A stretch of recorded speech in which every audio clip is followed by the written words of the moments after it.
Hello বন্ধুরা, সবাইকে স্বাগতম জানাই আবারও আমাদের টেক বয় বিডি চ্যানেলটিতে। তো আশা করি আপনারা সকলে ভালো আছেন এবং সুস্থ আছেন। তো গাইজ, চলে আসলাম আবার একটি ব্র্যান্ড নিউ রিভিউ ভিডিও নিয়ে, এবং আমরা আজকে অনেক দিন পরে প্রায় একটি ফোনের রিভিউ করতে যাব, এবং ফোনটি হচ্ছে টেকনো স্পার্ক 9T। তো ফোনটি কিন্তু রিসেন্টলি লঞ্চ হয়েছে আপনারা জানেন, এবং বাংলাদেশের বাজারেও প্রিবুক চলছিল 11 তারিখ পর্যন্ত, অর্থাৎ প্রিবুক এখন মধ্যে শেষ হয়ে গিয়েছে। এখন আপনারা ফোনটি বাংলাদেশের মার্কেটে অ্যাভেলেবেল দেখতে পাবেন। তো এই ফোনটি সম্পর্কে আমরা আজকে ইন ডিটেলসে কথা বলবো, অর্থাৎ 15,000 টাকা বাজেট রেঞ্জের ভিতরে এই টেকনো স্পার্ক 9T আমাদের কি কি প্রোভাইড করছে, এবং ফোনটি কি আসলে কি আমাদের জন্য পারফেক্ট হবে কিনা, এবং কারা কারা এই ফোনটি কিনতে পারে। তো সেটি সম্পর্কে আজকে আমরা বিস্তারিত আলোচনা করব। তো ভিডিও আপনারা পুরোটুকুই দেখুন, এবং যারা যারা নতুন রয়েছেন চ্যানেলটিতে অবশ্যই সাবস্ক্রাইব করে দিয়ে আমাদের পাশেই থাকবেন। তো চলুন গাইস, ভিডিওটি শুরু করা যাক।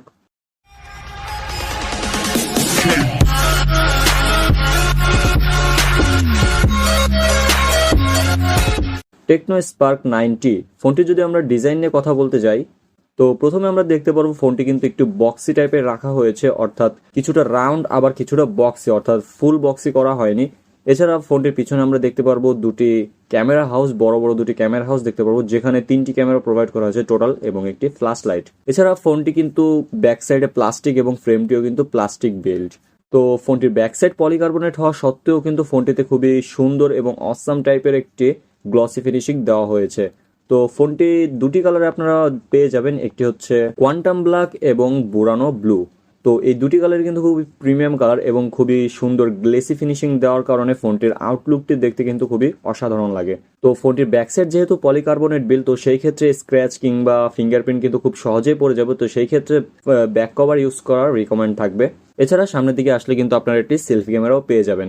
এছাড়া বক্সি শেপটার কারণে কিন্তু ফোনটি দেখতে আরো বেশি সুন্দর দেখায়। এছাড়া যদি ফোনটি আমরা ইন হ্যান্ড ফিল সম্পর্কে কথা বলতে যাই, তো যেহেতু ফোনটির ডিজাইনটিও খুবই অসাধারণ করা হয়েছে, সেই ক্ষেত্রে ফোনটি লাইটওয়েটও করা হয়েছে, যার মাধ্যমে ফোনটি কিন্তু হাতে ধরলে খুবই একটি প্রিমিয়াম ফিল আসে, অর্থাৎ গ্লসি ফিনিশিং এর একটি ডিজাইন। এছাড়া লাইট ওয়েটের কারণে ফোনটি ধরে এবং আপনারা খুব হ্যান্ডলি ফোনটি ইউজ করতে পারবেন। ফোনটির থিকনেস করা হয়েছে 8.7 মিলিমিটার, তো সেই ক্ষেত্রে মোটামুটি স্লিম করার চেষ্টা করা হয়েছে, তো সেই ক্ষেত্রে খুবই ইনহ্যান্ড ফিলটা দারুণ পাবেন।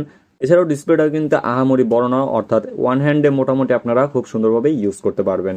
তো ইনহ্যান্ড ফিল আপনারা খুবই ভালো পেয়ে যাবেন। এবার আসি আমরা এর পোর্টস অ্যান্ড বাটনস সম্পর্কে। তো ফোনটির পোর্টস অ্যান্ড বাটনস নিয়ে কথা বলতে গেলে প্রথমে আমরা রাইট সাইডে দেখতে পারবো একটি সাইড মাউন্টেন ফিঙ্গারপ্রিন্ট সিস্টেম, যেটাতে পাওয়ার অন অফ বাটনটি ইউজ করা হয়েছে। এছাড়া ভলিউম আপ ডাউন বাটনই, যেটি খুবই ক্লিকি করা হয়েছে। এছাড়া লেফট সাইডে গেলে আমরা দেখতে পারবো একটি সিম কার্ড ট্রে, যেখানে কিনা আপনার দুটি সিম এছাড়া একটি মেমোরি কার্ডও সাপোর্ট করাতে পারবেন। উপরের দিকটা ফাঁকা রাখা হয়েছে, এবং নিচের দিকে একটি মিনি স্পিকার এবং টাইপ সি পোর্ট, এছাড়া প্রাইমারি মাইক এবং 3.5mm এর একটি হেডফোন জ্যাকও ইউজ করা হয়েছে। ফোনটির সাইড মাউন্টেন ফিঙ্গারপ্রিন্ট নিয়ে যদি আমরা কথা বলি, তো ফিঙ্গারপ্রিন্ট সেন্সরটি খুবই ফাস্ট এবং অ্যাকুরেট রাখা হয়েছে, অর্থাৎ খুব সহজে কিন্তু ফিঙ্গারপ্রিন্টটি খুলে যাচ্ছিল। তো এবার আসা যাক ফোনটির ডিসপ্লে সেকশনে। ফোনটিতে 6.6 ইঞ্চিসের একটি IPS LCD ডিসপ্লে ব্যবহার করা হয়েছে, যার পিপিআই ডেন্সিটি থাকছে 266, যার মাধ্যমে কিন্তু আপনারা খুব ভালো কালার কালেকশন দেখতে পারবেন এবং মাল্টিটাস্কিংও খুব সহজে করতে পারবেন। এছাড়া ডিসপ্লেটি 6.6 ইঞ্চিস হওয়ার কারণে ইনার ফিলটাও খুব ভালো পাবেন, এবং ওয়ান হ্যান্ডে ইজিলি ইউজ করতে পারবেন। ফোনটির রেজুলেশন রাখা হয়েছে 720x1600 পিক্সেল। এছাড়া ফোনটিতে খুবই ইন্টারেস্টিং বিষয় রয়েছে, সেটি হচ্ছে ফোনটিতে আপনারা 90 হার্টজের রিফ্রেশ রেট পেয়ে যাবেন, অর্থাৎ কোনো ল্যাকিংস ছাড়া কিন্তু আপনারা ডিসপ্লেটি খুবই ইজিলি এবং স্মুথলি ইউজ করতে পারবেন, অর্থাৎ মাল্টিটাস্কিং এ কোনো রকমের সমস্যা হবে না, অর্থাৎ স্মুথ একটি পারফরমেন্স পেয়ে যাবেন। তো এবার যদি কথা বলি আমরা এর ক্যামেরা সেকশন নিয়ে, তো আমরা পিছনের দিকে কিন্তু দেখতে পাচ্ছিলাম দুটি ক্যামেরা হাউস রাখা হয়েছে বড় বড়। তো প্রথমটি হচ্ছে একটি প্রাইমারি ক্যামেরা, যেটি কিনা 13 মেগাপিক্সেলের। এছাড়া নিচে আরেকটি ক্যামেরা হাউসের ভিতরে 2 মেগাপিক্সেলের একটি ডেপথ সেন্সর দেওয়া হয়েছে, এবং আরেকটি হচ্ছে QVGA একটি সেন্সর দেওয়া হয়েছে।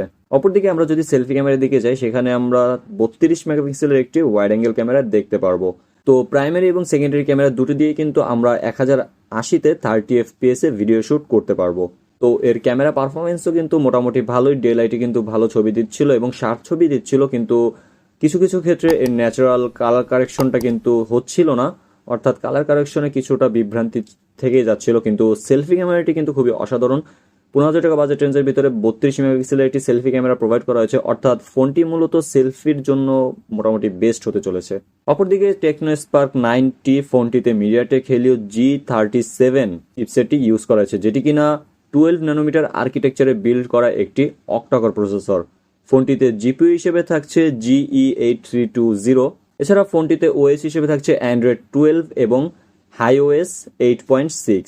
তো চিপসেটটি যেহেতু 12 ন্যানোমিটারের একটি চিপসেট এবং মিডিয়াটেক হেলিও G37, তো এটি কিন্তু আহামরি অত ভালো চিপসেটও না, অর্থাৎ বাজেট হিসেবে মোটামুটি একটি বাজেট ফ্রেন্ডলি চিপসেট এখানে প্রোভাইড করা হয়েছে। এর মাধ্যমে কিন্তু আপনারা গেমস খেলতে পারবেন, কিন্তু হায়ার সেটিংসে খেলতে গেলে কিছুটা ল্যাকিংস দেখা দিবে, কিন্তু মিডিয়াম সেটিংসে আপনারা খুব ভালো মতো স্মুথলি খেলতে পারবেন, যেহেতু 90 হার্জের রিফ্রেশ রেট তো রয়েছেই।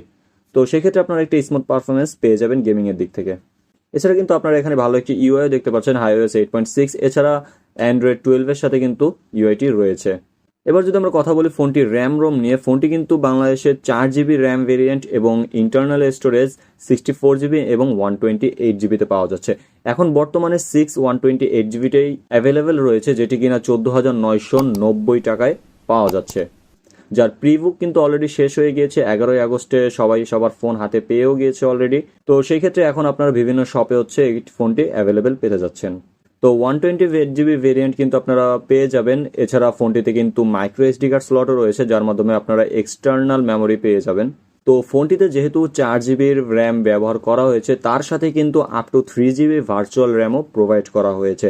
তো মোটামুটি আপনারা একটি 7GBর একটি র্যাম কিন্তু পারফরমেন্স পেয়ে যাবেন। তো এবার যদি আমরা আসি ব্যাটারি নিয়ে, তো এখানে কিন্তু একটি 5000 mAh এর একটি বিগ ব্যাটারি ইউজ করা হয়েছে, তার সাথে 10 ওয়াটের একটি চার্জার ইউজ করা হয়েছে। তো এত বড় ব্যাটারির সাথে যে এত কম ওয়াটের চার্জার কেন, সেটা আদৌ বুঝে উঠতে পারলাম না। তাও আহামরি বাজেট অনুযায়ী যে 10 ওয়াটের চার্জার, এটাও কিন্তু খারাপ কিছু না, কিন্তু এর মাধ্যমে কিন্তু চার্জ করতে অনেকটাই ডিলে হয়, যেমন 3 ঘন্টার মতো চার্জ করতে লেগে যায়। এছাড়া এর ব্যাটারি থেকে কিন্তু আপনারা খুব ভালো একটি পারফরমেন্স পেয়ে যাবেন, কেননা ফোনটিতে চিপসেটটি রয়েছে 12nm এর, যার মাধ্যমে ব্যাটারি কিন্তু খুব কম ডাই হবে, অর্থাৎ নর্মাল ইউজের ক্ষেত্রে আপনারা 1.5 দিনের মতো ব্যাকআপ তো অনায়াসে পেয়েই যাবেন। তো এবার কথা বলা যাক ফোনটি আপনাদের জন্য কেমন হবে। তো ফোনটি যেহেতু একটি ভালো ক্যামেরা প্রোভাইড করা হয়েছে, সেলফি ক্যামেরা, অর্থাৎ সেলফির জন্য কিন্তু এই ফোনটি পারফেক্ট হবে। এছাড়া মোটামুটি একটি চিপসেটও ইউজ করা হয়েছে, যার মাধ্যমে নর্মাল গেমস আপনারা খেলতে পারবেন মিডিয়াম সেটিংসে। এছাড়া ভালো একটি ব্যাটারি ব্যাকআপও পাচ্ছেন আপনারা, যার মাধ্যমে অনেক টাইম ধরে হচ্ছে আপনারা ফোনটি ইউজ করতে পারছেন। এছাড়া 90 হার্জের একটি রিফ্রেশ রেটেও থাকছে, তার উপর থেকে ভালো একটি ডিসপ্লেও প্রোভাইড করা হয়েছে। এর থেকে বড় কথা হচ্ছে ফোনটি কিন্তু অসাম একটি লুকের মাধ্যমে পাওয়া যাচ্ছে, অর্থাৎ খুবই গ্লোসি ফিনিশিং রয়েছে ডিজাইনে। এছাড়া ফোনটিতে কিন্তু আরও অনেক ডিসঅ্যাডভান্টেজ রয়েই গিয়েছে, যেমন 15,000 টাকা বাজেট রেঞ্জের ভিতরে ফোনটিতে মাত্র 2টি ক্যামেরা প্রোভাইড করা হয়েছে, যেমন 13 মেগাপিক্সেলের এবং 2 মেগাপিক্সেলের ডেপথ সেন্সর। এখানে কিন্তু আলট্রা ওয়াইড অ্যাঙ্গেল সেন্সরটি দিলেও কিন্তু ভালো হতো। এছাড়া মেইন ক্যামেরার কিন্তু মেগাপিক্সেল একটু বেশিও পাওয়া যেত। তার পাশাপাশি চিপসেটটাও কিন্তু মিডিয়াটেক হেলিও G37, এটা কিন্তু অতটাও ভালো চিপসেট না, এর থেকে মোটামুটি আর একটু ভালো হলে কিন্তু ফোনটি একেবারে পারফেক্ট হতো। এছাড়াও 5000 mAh এর ব্যাটারিকে চার্জ করার জন্য মাত্র 10 ওয়াটের চার্জার প্রোভাইড করা হয়েছে। তো এখানে 15 ওয়াট বা 18 ওয়াটের চার্জার কিন্তু হলে বেস্ট হয়ে যেত, কিন্তু 15,000 টাকা বাজেট রেঞ্জের মধ্যে কিন্তু আরও অন্যান্য ফোন রয়েছে যেগুলোর কিন্তু পারফরমেন্স এর থেকে ভালো, কিন্তু এখন বর্তমান সময়ে এসে ওই রকম ভাবে পারফরমেন্স কিন্তু আমরা আশা করতে পারি না, কারণ বর্তমানে বাংলাদেশের ডলার রেট যে পরিমাণে বেড়ে গিয়েছে সেই ক্ষেত্রে, এবং বিভিন্ন পণ্যের দাম যে পরিমাণে বেড়ে গিয়েছে, ফোনের ট্যাক্স আরও বেড়ে গিয়েছে, সেই ক্ষেত্রে মনে করেন যে সব দিক মিলিয়ে ফোনটি এখন এই প্রাইস অনুযায়ী এই পারফরমেন্সে ফোনটি মোটামুটি ঠিকই আছে বলা যেতে পারে। সামনে গেলে দেখা গেল এই ফোনটির দাম আরও বেশি হতে পারে, সেই ক্ষেত্রে এখন বর্তমান সময় অনুযায়ী সবগুলো ফোনেরই প্রাইস এখন আহামরি বেশি হয়ে গিয়েছে।